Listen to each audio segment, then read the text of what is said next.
ఆచారాలు రెండు రకాలు, సదాచారాలు, దురాచారాలు. దురదృష్టం కొద్దీ సదాచారాలు పాటించే వాళ్ళ సంఖ్య తగ్గిపోతోంది. వాటిని పాటించకపోవడం ఓ ఫ్యాషన్ అయిపోయింది. దురాచారాలు మాత్రం తరాలుగా కొనసాగుతూనే ఉన్నాయి. అవి వ్యవస్థ పతనానికి దారితీస్తున్నాయి. ఉదాహరణకు బాల్య వివాహాల వల్ల ఇప్పటికీ అమ్మాయిల జీవితాలు నాశనమవుతూనే ఉన్నాయి. చిన్నప్పుడే పెళ్లి ముహూర్తం నిశ్చయించిన ఓ కుటుంబం ఎలాంటి మూల్యం చెల్లించుకుందన్నదే ఇవాల్టి క్రైమ్ ఫ్యాక్టర్.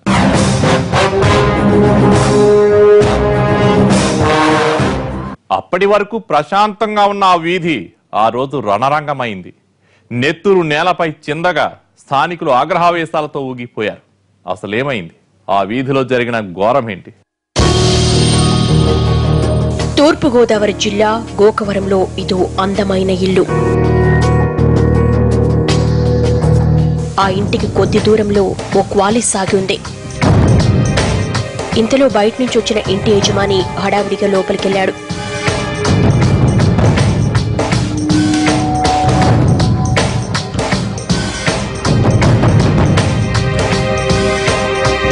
ఆ దృశ్యాన్ని క్వాలిస్ వాహనం నుంచి తదేకంగా చూశాడు కుర్రాడు. కాసేపు ఆలోచించి వాహనంలోని 10 మందిలో ఒకరిని తీసుకుని ఆ ఇంట్లోకి వెళ్లాడు.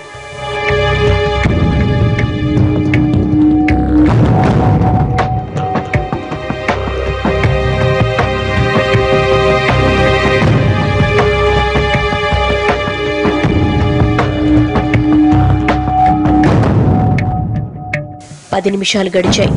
ఇంట్లోకి వెళ్లిన ఇద్దరిలో ఒకడు పరిగెత్తుకుంటూ బయటకొచ్చాడు. భయపడుతూ అక్కడి నుంచి పారిపోయాడు. ఆ వెంటనే మరో కుర్రాడు రక్తపు మరకలతో బయటకు పరిగెత్తుకొచ్చాడు. అతడి వాలకం చూడగానే ఏదో ఘోరం జరిగింది అన్న అనుమానం వచ్చింది స్థానికులకు.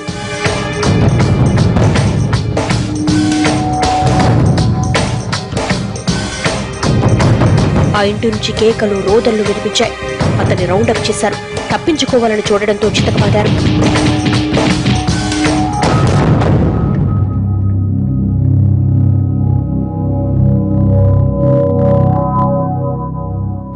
దీనిపై స్థానికులు సమాచారం ఇవ్వడంతో అక్కడికి దగ్గరలోనే ఉన్న స్టేషన్ నుంచి పోలీసులు వెంటనే బయలుదేరారు.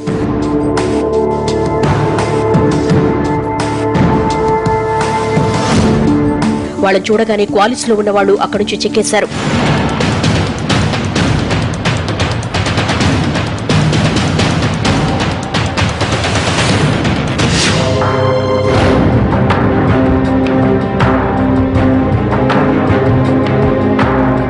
పోలీసులు స్థానికులు కంట్రోల్ చేసి అతను అదుపులోకి తీసుకున్నారు. ఇంట్లోకి వెళ్లి చూడగా అక్కడి దృశ్యం ఆశ్చర్యపోయేలా చేస్తుంది.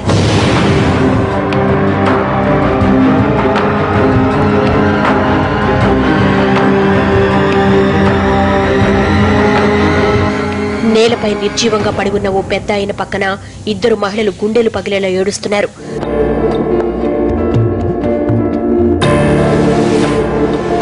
చుట్టూ చేరిన స్థానికులకు ఆ దృశ్యం కంటనీరు పెట్టించింది.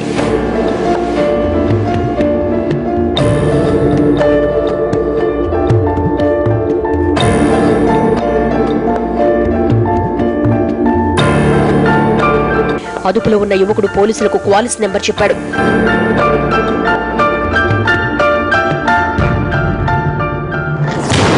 అలర్ట్ అయిన పోలీసులు రాజమండ్రి పోలీసులకు సమాచారం ఇచ్చారు.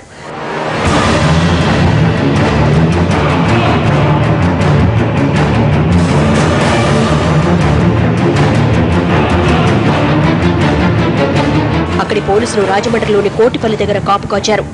ఆ వెహికల్ అటే రావడంతో అడ్డుకుని అందులో ఉన్న వాళ్ళని అదుపులోకి తీసుకున్నారు.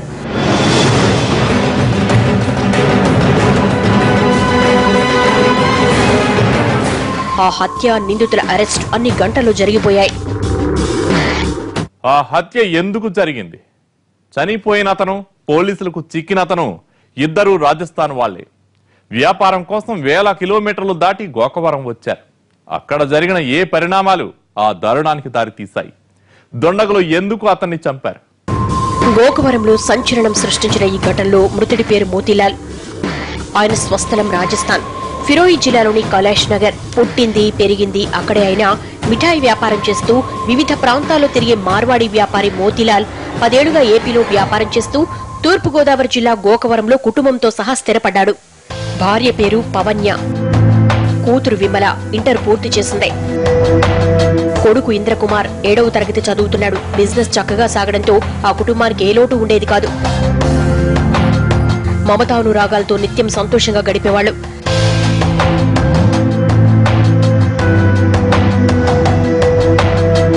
అయితే ఇంటర్ పాస్ అయి పెళ్లీడుకొచ్చిన కూతురు విషయంలో ఆయన చేసిన పొరపాటు వారి పాలిట శాపమైందే.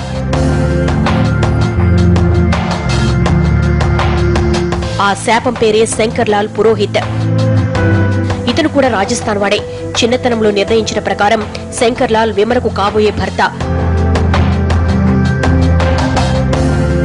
మోతీలాల్కు కాబోయే అల్లుడు. 12 ఏళ్ల కిందట రాజస్థాన్ ఫిరోయి జిల్లా కైలాష్ నగర్ మోతీలాల్ కుటుంబంలో పిల్లలు చిన్నప్పుడే పెళ్లి నిశ్చయించి నిశ్చితార్థం జరిపే ఆచారం ఉంది.